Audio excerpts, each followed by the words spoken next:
এই কই গো, ওঠো, বাজারে যাও, বাজার করে নিয়ে এসো। ঘরে কিচ্ছু বাজার নাই, সারাদিন পরে পরে ঘুমাইলে চলবো না। যাও বাজার করে নিয়ে এসো। আসসালামু আলাইকুম।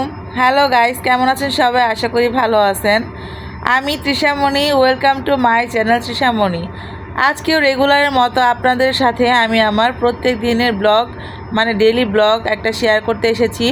তো চলেন আমার ভিডিওটা সম্পূর্ণ দেখেন, এবং যারা আমার ভিডিওটা অলরেডি দেখা শুরু করেছেন অবশ্যই একটা লাইক দিয়ে ভিডিওটা শুরু করবেন, এবং আশা করি সম্পূর্ণ ভিডিও আমার সাথে থাকবেন।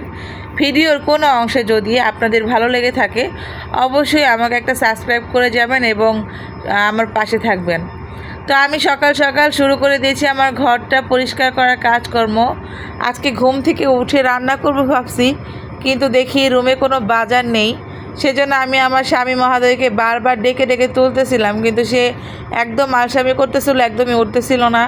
তারপরে আমি ওকে অনেকবার ডাকতেছিলাম বারবার যে উঠে বাজার করে নিয়ে আসো, ঘরে কোনো বাজার নেই, কী রান্না করব।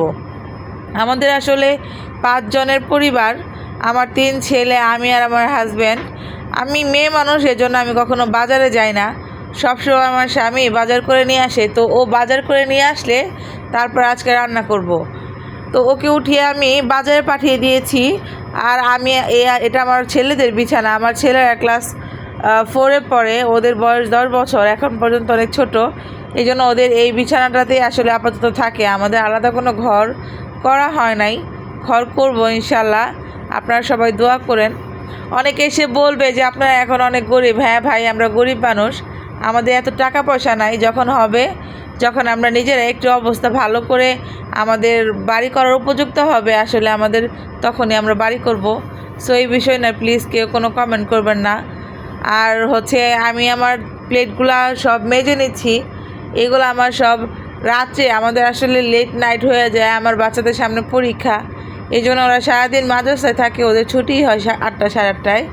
যার কারণে ওরা যখন বাসায় আসে তখন ওদের একটু পড়ানোর পরে ঘুমাইতে ঘুমাইতে একটু বেশি দেরি হয়ে যায়, খেতে খেতে একটু বেশি দেরি হয়ে যায়। যার জন্য রাত্রেবেলা আমি আর এগুলো ধুয়ে রাখি না, কারণ রাত্রে যদি আমি ধুয়ে রাখি তাহলে আমার আবার একটু ভয় লাগে। আমার রুমের ভেতরে তো টিউবওয়েল নাই, টিউবওয়েলটা হচ্ছে বাহিরে। এই জন্য রাত্রে আমার ধুইতে আমার ভয় লাগে, তাই আমি সকালবেলায় ধুই ঘুম থেকে ওঠার পর। তো রান্না করার আগে যদি হাঁড়ি পাতিল সব কিছু ক্লিন থাকে তাহলে রান্না করাটা অনেক ইজি হয়ে যায়। আর আমার কাছে মনে হয় তাহলে রান্না করতে খুব মজা লাগে আর আনন্দ লাগে।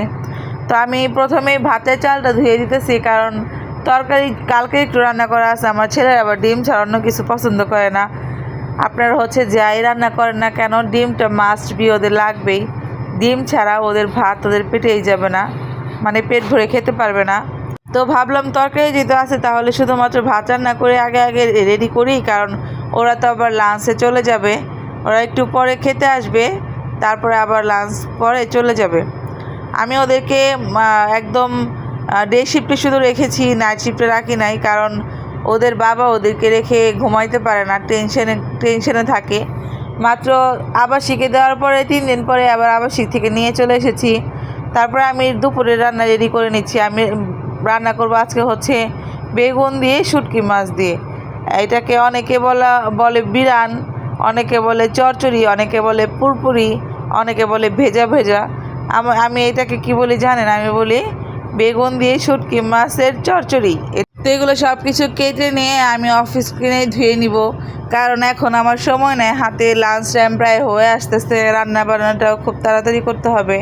আর আপনারা জানেন ভিডিও করতে করতে রান্না করতে গেলে আমার রান্না করতে অনেক দেরি হয়ে যাবে, এতটা সময় আমার হাতে নেই। এই জন্য আমি ভাবছি আমি অন স্ক্রিনে আপনাদের সাথে ভিডিও শেয়ারিং করতে করতে কেটে নেই, কিন্তু রান্নাটা আমি অফ স্ক্রিনেই করবো আজকে। তো এই দিক দিয়ে আমার হাজব্যান্ডও বাজার থেকে বাজার করে নিয়ে চলে এসেছে, অনেক কাঁচা বাজার নিয়ে এসেছে, টমেটো, তারপরে হচ্ছে ফুলকপি, তারপরে অনেক কিছু বাজার করে নিয়ে আসছে। তার মধ্যে অনেক বিশাল বড় সাইজের একটা মাছও নিয়ে আসছে। আমার ছোট ছেলেটা আর বড় ছেলেটা মাছগুলো দেখে খুবই খুশি। ওরা মাছগুলো সব কিছু বোলের মধ্যে ভরতেছে আর এক একজনে লাফাইতেছে, মানে খুব মজা নিতেছিল। আর বাবা, এগুলো হচ্ছে তেলাপিয়া মাছ। এই মাছগুলো নিয়ে আসার প্রধান কারণ হচ্ছে আমার ছেলেরা কাঁটা বেছে খেতে পারে না। যদি ওরা একটু খায়, ওরা আসলে আমিষের অভাবে ভোগে, কারণ ওরা কাঁটা বেছে খেতে পারে না, এই জন্য মাছ খায় না, মাংস খাইতে চায় না, কিন্তু শুধুমাত্র ডিম আর ডিম। ডিম ছাড়া অন্য কিছু ওদের মুখে রোচে না। যাই হোক, এই মাছটা নিয়ে আসার পরে আমার ছেলেরা তো ভীষণ খুশি হয়েছে। পানি ঢেলে দেওয়ার সাথে সাথে মাছগুলো লাফ দিয়ে উঠতেছে আর পানি ছিটিয়ে দিচ্ছে।